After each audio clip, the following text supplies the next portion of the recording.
going to start recording the meeting right now. So, very good.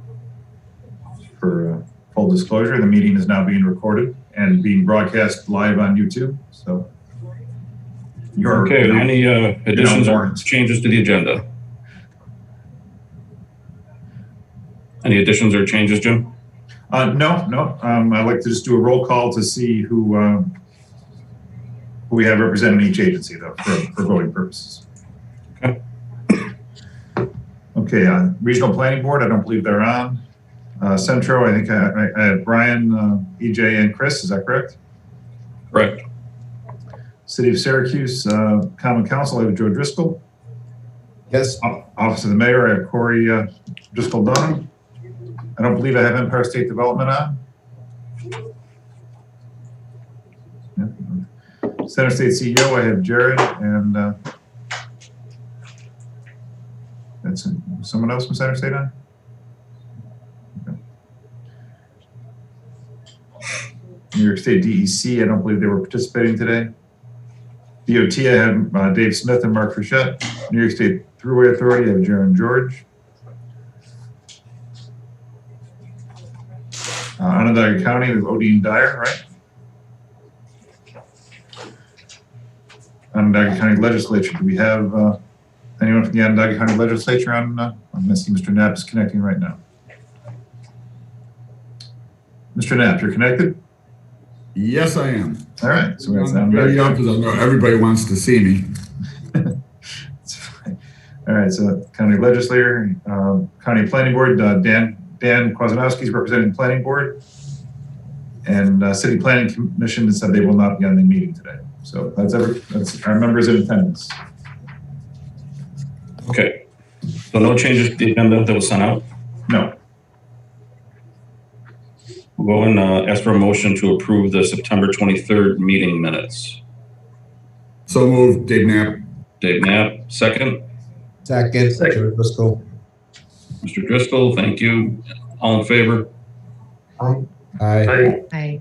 Anyone opposed?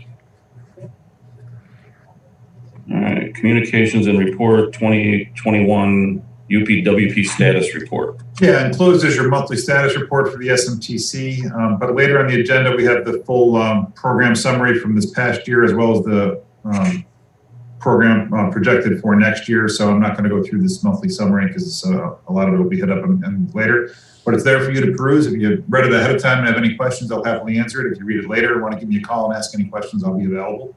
But just in the interest of expediency, I will have to go through that in detail. And we all thank you. Next is update on the I-81 viaduct project from NISDOT. Is that going to be Mark or Dave? That'll be Mark. All righty. Good morning, everybody. I'm going to just give you a brief update as to where we are, really talking about what's happened over the last 6 months. As many people know, DOT shared the revised draft environmental impact statement with our federal partners, Federal Highway Administration, back in July last summer of 2020. And they went through and reviewed the document. Throughout the fall, we've continued to work through building consensus with them. We've had multiple working sessions on a number of topics, like some of the engineering solutions, the environmental protection, things like historic protection, construction mechanisms, the noise analysis that we had done.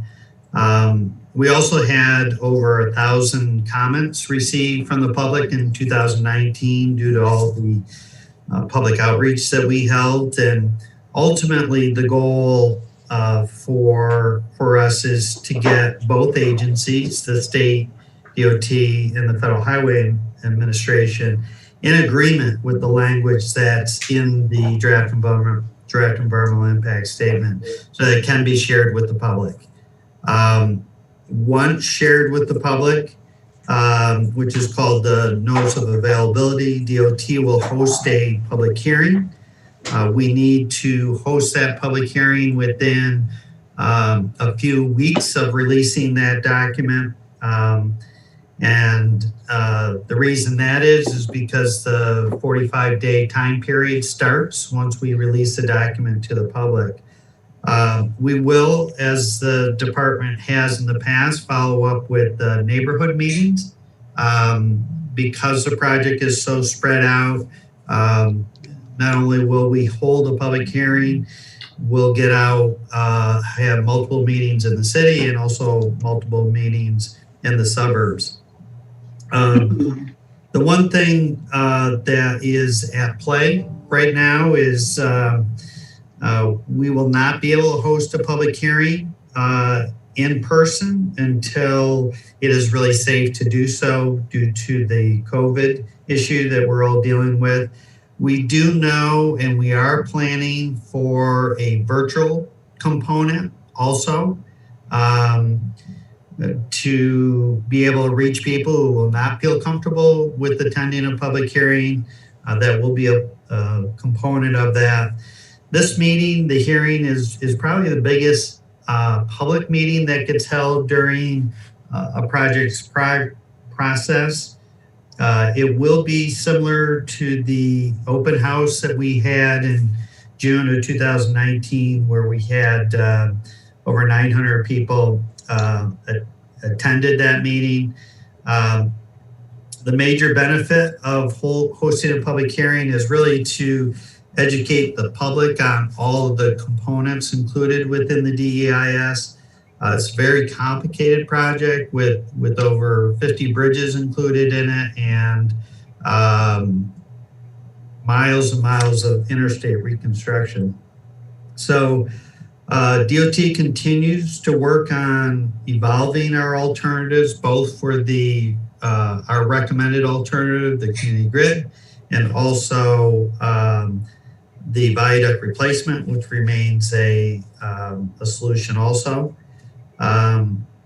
So all of the decisions aren't made at this point in time, and I think the alternatives continue to evolve. I think it's a positive sign that hopefully vaccines are going to get to a warp speed where people start getting them in the arms so that we can host a public hearing. Public comments still matter, and this process. Mark, can I ask a question? Sorry to interrupt. Sure, Rob. This has been gnawing at me for the better part of the last 10 months. But I guess I'm curious, and I understand the rationale for not hosting something during the pandemic, but what's the threshold of comfort where you guys are going to say, yep, okay, we're ready to host? Is there a threshold of the population being vaccinated? Like, I'm trying to play this out here in my mind as we think about, potential federal infrastructure bill and the governor's comments the other day, like how all these pieces come together on the timeline that we need them to. So I just trying to get a sense for like, what is the threshold of comfort level for DOT to hold those hearings and get this DEIS finalized so we can move on? Yeah, so Rob, I kind of, I feel like the DEIS, we've had very good consensus building with the federal partner who has to sign off on the document. And so I think we're well positioned as we set to be able to move the project forward when it becomes safe to move it forward. At this point in time, it's hard to predict how quickly people are going to be vaccinated. I hear the governor talk about 70% of the population herd immunity for COVID. These conversations are going on.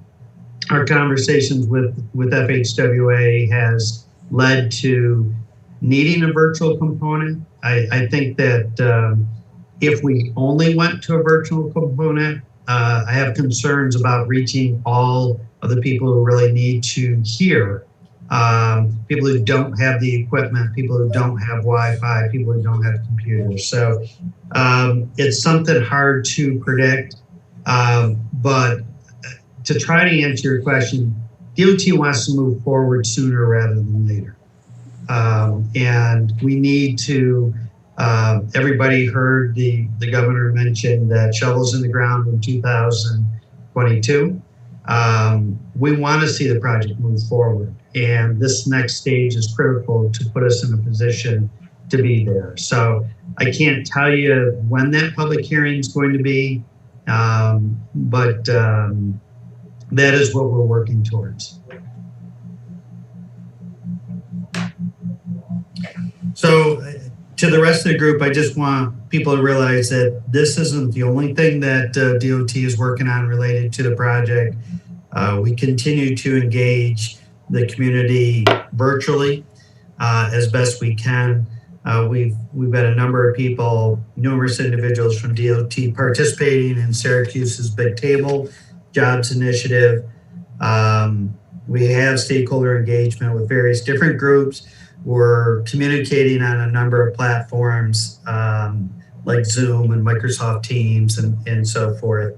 And we will continue to do that to the best of our abilities to communicate.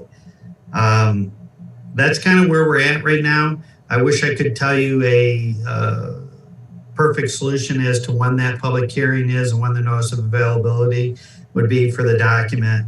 But I think that really has a lot to do with how quickly the vaccine rollout happens here in the springtime. I'd be happy to take any other questions about the project. Mark, I have a quick one. Who makes the call about what is safe enough? Is that going to be you and the region? Is that going to be the governor in Albany? Is that going to be the county health department who has to sign off on public gatherings? That's a good question, Jim. I don't think it'll be the region making that decision. I think that I don't really have a good answer to that. I didn't think you would, but I thought I'd ask anyway.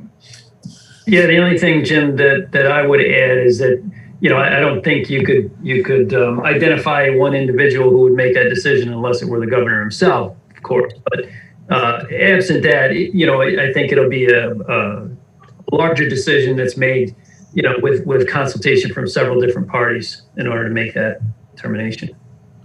Thanks, Dave. So when you say that there's, a lot of discrepancies in working out between, the state DOT and the federal, could you illustrate perhaps a little bit what those differences are, or what some of the discussion is around, trying to get consensus between the state and Fed? Yeah, sure, Joe. I can give you. There's really multiple things I could talk about, but I think one of the things that you were somewhat involved with was the locations of some of the noise walls that we had done. And as you know, we held 4 noise meetings, and we sent out letters to all individuals that were within the area where noise would be increased. Areas such some, I think we had proposed on the community grid like 19 different wall systems. There's been conversations. Many of those areas we got a lot of feedback from, whereas other areas we got very limited feedback from. And so the regulations require us to reach 50% of the residents that exist behind these noise walls. And just envision being next to a noise wall. You're looking out your back door and you see a wall system, and they do have some very nice concrete structures.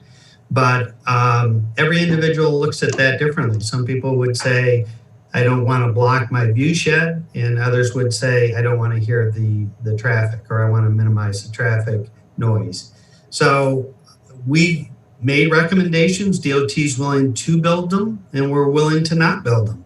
But the public has a say in that. So in some of those areas that we did not have good response from the community, there's been conversations with the feds as to how are we going to get by the regulations if we're not hearing from the people. So this is something we've talked with the city a little bit about. and how we can get better information to the public, whether that's going and knocking on doors or really trying to explain what the property owner's rights are. So that's just like one example of a lot of examples that are being discussed with our federal partners to make sure that we're following the regulations that are in place and reaching the masses that we need to reach on a project of this nature. Thanks.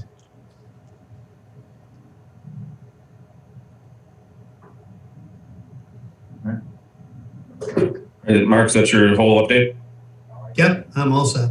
Any other questions for Mark? So we still, just to clock back, there's still no solid timelines on anything? The next major milestone with the public is the release of the document and the public hearing, and that has not been scheduled yet. Cool, just wanted to clarify, thanks. Okay, moving on. Sorry, Brian, just one other thing relative to hosting the hearing and respect to COVID and vaccines, et cetera, is the venue. As you know, everybody knows we've hosted the most recent, that being in 2019, at the On Center. And, with vaccine distribution, scheduling may be a challenge there as well as other venues as well. So that's certainly part of the conversation that we're having internally as well to try to figure that out. Okay, thanks. There's no old business. Moving on to new business. 2021-2022 Unified Planning Work Program. Yep, I'm going to give a brief presentation on this item. A draft program was on the website and it was emailed to everybody. A hard copy in the mail that went out included budget tables as well as the program summary, but did not include the actual full document, just because most people are doing everything electronically these days. So I'm going to share my screen here.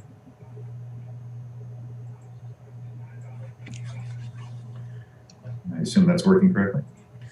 All right, I'm going to go through this, try and get through it as quickly as I can. So the Unified Planning Work Program, for everyone's recollection, it is our annual work items undertaken in behalf of the Long Range Transportation Plan. And it provides a mechanism for the coordination of planning efforts for local, state, and regional agencies in our area. And most importantly, it details our use of federal highway and federal transit planning funds.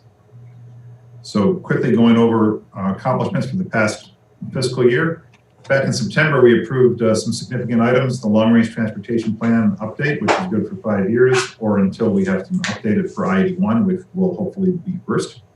The Syracuse Pavement Prioritization Project, the Gettys and Fayette Street Complete Streets Review Project, Syracuse Sidewalk Prioritization, Regional Transportation Center and Market Access Study, the Bridge and Pavement Management System, the Cicero Route 11 study, and the County Safety Assessment studies. Those were all significant projects that were completed in the past year. Additionally, some other recurring projects that had some progress in terms of public participation. We maintained and updated our new website, distributed a variety of newsletters, both electronically and in hard copy. And we're establishing electronic sign up for some both newsletter recipients as well as people who want to participate in various groups we're trying to get started and launch.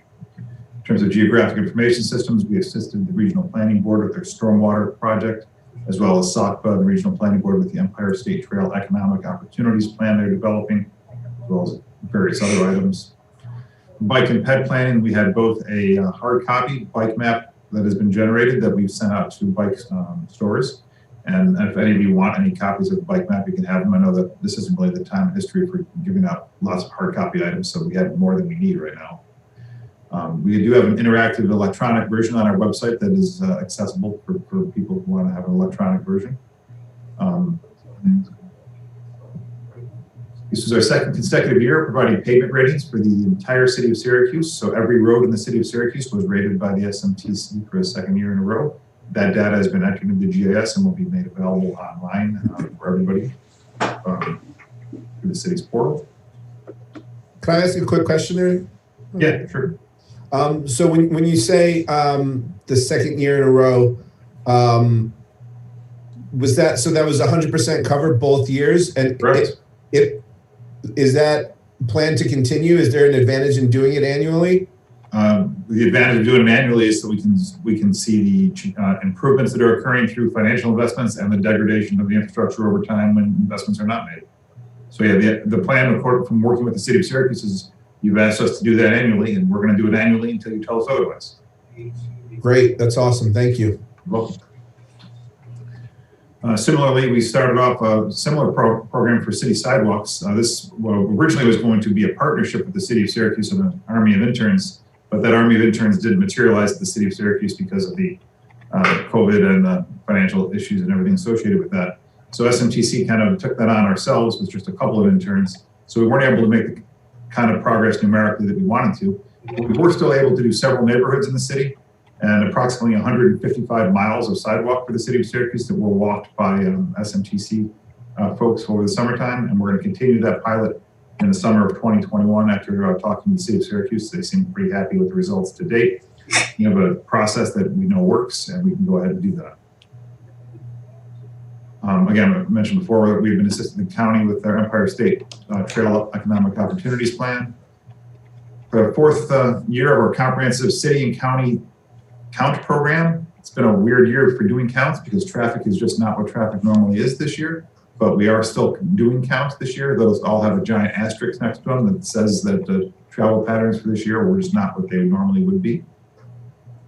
The upside is that we've been partnering with New York State DOT to do a lot of these counts, and that has saved us a lot of money on the consulting end, where normally we have to pay a consultant to lay tubes, et cetera. New York State DOT has worked with us out of the main office in Albany to coordinate these counts, so we've been saving a lot of money on those counts, being able to use that money for other member agency projects. For local comprehensive plan assistance, we developed order of magnitude costs for the town of Skaneateles Route 20 Gateway Streetscape Enhancement Project. That's going to result in a technical memorandum that should be done in the next couple of weeks. In terms of our travel demand model, that's the tool we use to ask what if you build this, what if you do this to the road system, what if you do this for economic development. We use that for our long-range transportation plan update, as well as the Route 11 Mattydale study and some other minor issues. Most importantly, in my opinion, is the Transportation Improvement Program. This is where all the federal capital dollars are spent on an annual basis, and we work with our member agencies to make sure that those projects are pushed through at a schedule such that the monies are obligated. And we reached, we were really worried about that this year in COVID, since COVID and everything, the shutdowns, that we weren't being able to leverage the money and that we had money left unspent on the table, which is always a bad thing. You want to spend as much money as you can. We reached over 99% of our obligation funds for this year, which is over $73 million of federal funds, which is excellent, I think, for our community, especially given the challenging year that we've had. So our member agencies and New York State DOT, they worked really, really well together to make those projects happen. So looking forward to the next year, we're looking at program costs for 21-22, which starts April 1st, of $1.685 million. 1.235 is our traditional FHWA FTA funding. 50,000 of that comes from a shared cost initiative, which is all the MPO associations in the state. They're giving that to Syracuse to host a conference in 2022. That assumes that public health will allow a conference to be hosted in 2022. If not, we'll just move it off to a later year. Additionally, 400,000 is coming from New York State's statewide planning and research. That is for the Dome Special Events Traffic Study. In light of I-81 modifications, access and parking of the Dome have to be modified. So this study is looking at how to do that in light of the modifications to I-81 and the access to the hill. We have 12 major projects, plus recurring mandated ones that are going next year, no new projects. We sent letters out to member agencies and to municipal officials telling them that there would be no new projects for this cycle. We did release a draft program, 30-day public comment, and made the draft available on our website as well as at the Onondaga County Central Library, and published it in the legal edition of the legal section of the newspaper. So projects continuing on. We have a couple of corridor studies. The Route 11 Mattydale study is not completed yet. Neither is the Tuscarora Road study, but they will be completed in the coming program year.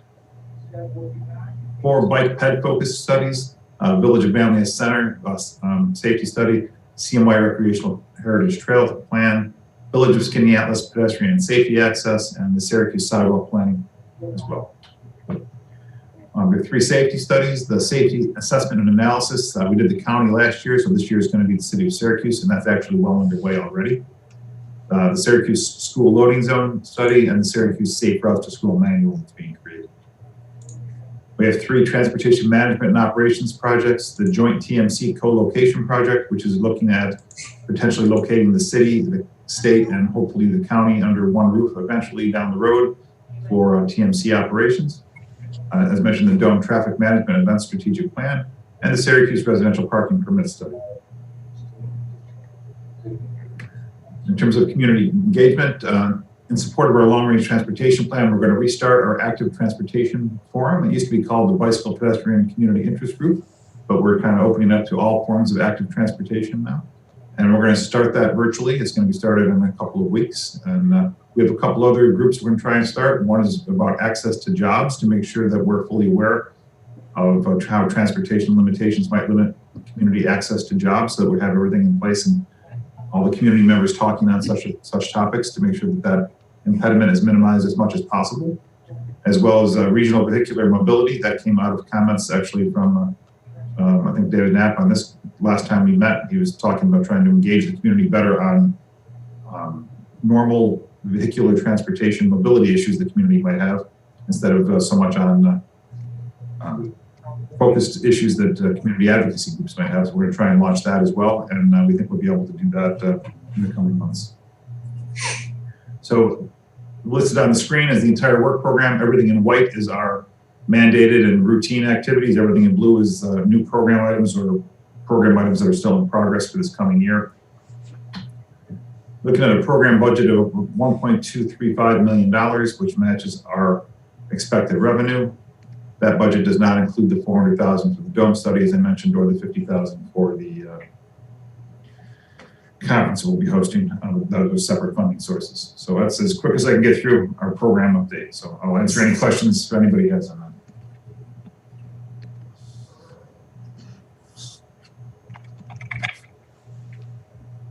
Anything from anybody? Tip of the cap, it's some great updates, Jim. Appreciate the work you guys do. Great, thank you. Stop sharing that, huh? All right, so we need to have a motion to adopt that work program. Get a motion to adopt the 2021-2022 UPWP. So moved, Dave Knapp. I'll second it, Dan Wisniewski. Dan, second. All in favor? Aye. Anyone opposed? Great. Next, safety performance measure targets. Mario, can you put that up on screen? Okay, so as required by the FAST Act, the SMTC has the option of either adopting the performance measure targets established by the state or developing our own. The state developed the target you see on the screen, dealing with number of fatalities, rates of fatalities, number of serious injuries, rates of serious injuries, number of non-motorized fatalities, and non-motorized serious injuries. The staff's recommending that the policy committee adopt the safety performance measures and targets set forth by the state. Again, we have the option of developing our own or working with the state. We saw no value added in developing our own and not working with the state. So that's our recommendation, is to go ahead and do that. I get a motion to adopt the 2021 safety performance measure targets. So moved. Joe Driscoll, thank you. Second. Second, Dave Smith. Second by Dave, thanks. All in favor? Aye. Aye. Aye. Anyone opposed? Great. Moving on, tip amendments. Yeah, my apologies. This is going to be about as confusing as I can make anything, because there's 11 tip amendments here, and there's just no easy, clean way to go through and do this. So the first 2 tip amendments are from Onondaga County. They are bridge removal projects. They'd only ever had a small amount of federal money allocated to them for their initial preliminary design. Unfortunately, the county was not able to obligate that preliminary design money in time.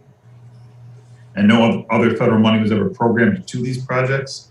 As such, we can't have unfunded projects on our program. So we're going to have those projects removed from our program, and the county is welcome to come back and reapply for them either with the next time we do a program update, or most likely probably what will happen first is the state will issue a Bridge New York program again, and they'll probably be able to be funded through that, which I think is probably a better option. More likelihood of success, at least that way. On to the 9 Centro tip amendments. These are different. Basically, there was CARES money because of the COVID-19 issue that was made available to CMYRTA, and they are leveraging that money towards their operations. And doing so, they're freeing up other monies that can be reprogrammed and for capital expenditures, as they have a very large bus purchase outlined in their near future. I'm going to go through and try and go through these real quick here. So the 2 county projects. Bridge rehab, Platte Road over 9 Mile Creek. Remove that project from the current tip. Bridge rehab, North Manlius Road over Limestone Creek. Proposing removing that project from the current tip. On to the Centro projects. First, preventive maintenance, year 2021-2022. Centro is proposing using CARES Act money to replace and carry on money in the amount of $5,810, 5307 funding money that will be rolled over to the carryover fund. Preventive maintenance for 2022, again, using CARES Act funding, they're going to remove current funding from the tip from 5307 and roll that into their carryover for programming to other projects. A replacement of 1 commuter coach in the year 2021. Proposing to change the project cost to 100% state dedicated funds in the amount of $625,000 and moving the 5307 funds to their carryover account for reprogramming. Preventive maintenance for 2023.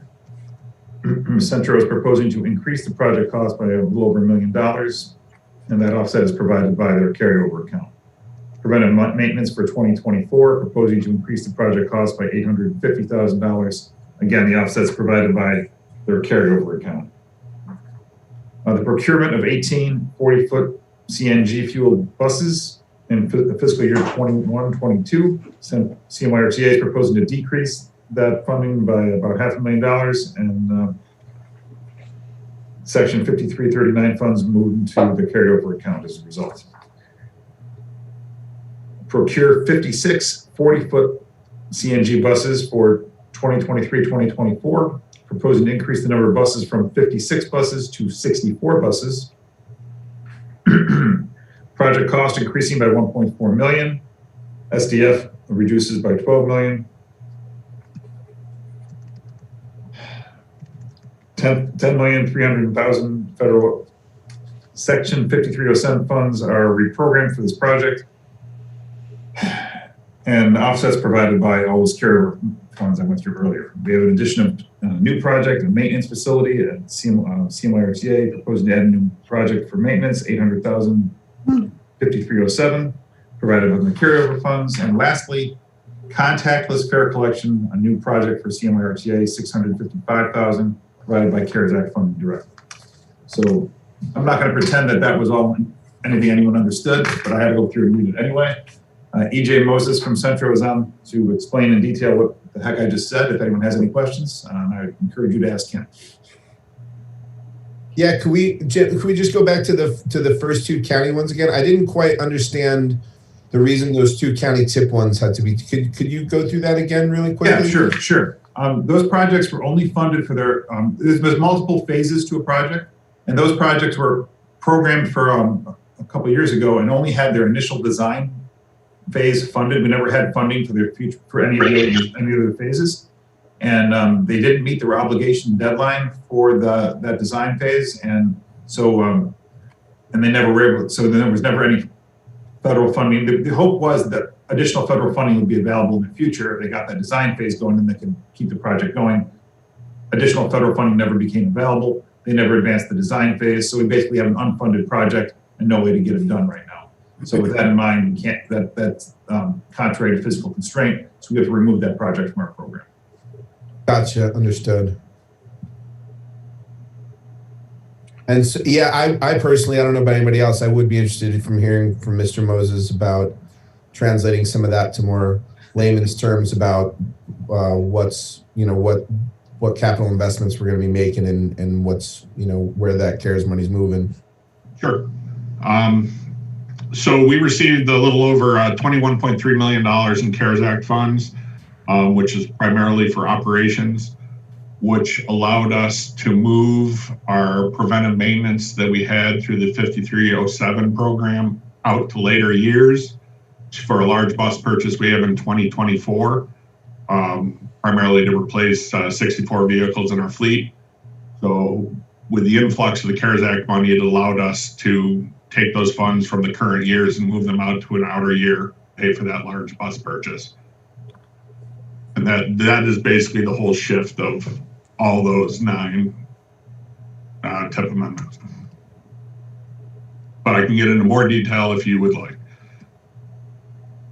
One thing I was curious about, are we looking at, I remember some other municipalities went with quasi-electric and greener vehicles when they re-up their fleet. Is that something we're looking at for the 64 that are coming in 2024? No, because we standardized on compressed natural gas back in the early 90s. We were exempted from the governor's push for electric vehicles because we've already built that infrastructure in. So to abandon our CNG's fueling station, which we're about to put another $4 million in this year to rehab, which needs another basically gives another 20 years of life. To abandon that, we would have to pay back a significant amount of federal funds that we've invested if we abandoned CNG and went to electric. And correct me if I'm wrong, AJ, but wasn't there an experiment with a handful of electric hybrid buses that you guys did as an experiment to see if how they would work out and ended up not working out as efficiently or as cost effectively? Yeah, we purchased 9 vehicles back in 2007 that we just those were replaced a couple of years ago, but they didn't meet the fuel efficiency or that we anticipated. So we basically compressed natural gas for us is the way to go right now.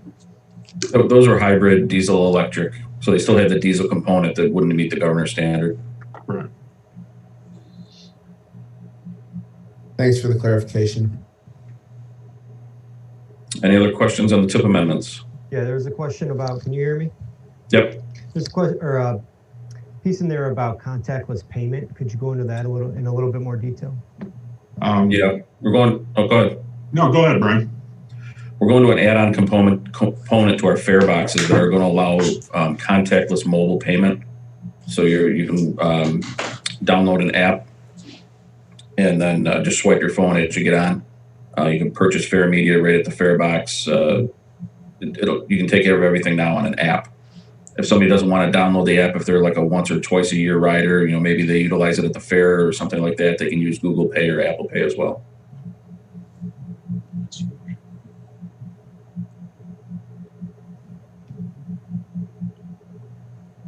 Any other questions on the TIP?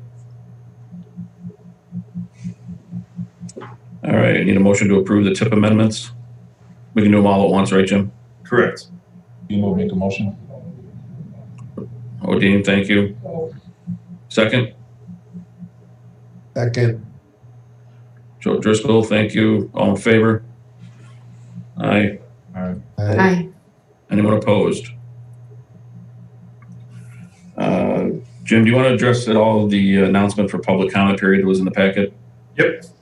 All right, so we have been live streaming to our YouTube channel, and for public comment, I have a staff person who's there to tell us back if anyone on that channel has any public comments. So, Andrew, is there any comments being typed into that public comment channel? We haven't received any comments by email yet. If we just give it about 30 seconds or so, we are a little bit on a delay for the live stream, but there's been nothing to come in through to date. But I will update you in just a few seconds here. But we haven't had anything so far.